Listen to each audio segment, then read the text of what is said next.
Get ready for a nutrition showdown: turkey versus chicken. The results might just surprise you. Let's dive into the numbers.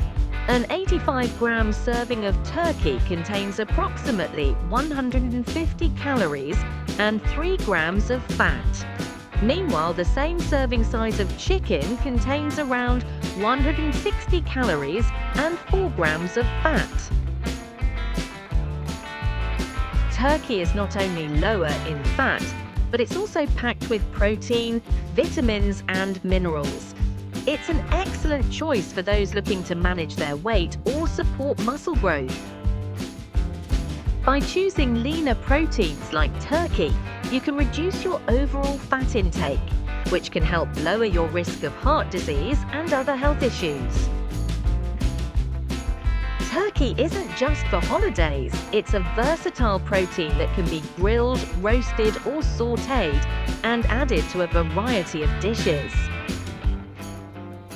So the next time you're at the grocery store or ordering at a restaurant, consider giving turkey a try. Your body might thank you. Thanks for watching. Stay tuned for more amazing poultry facts.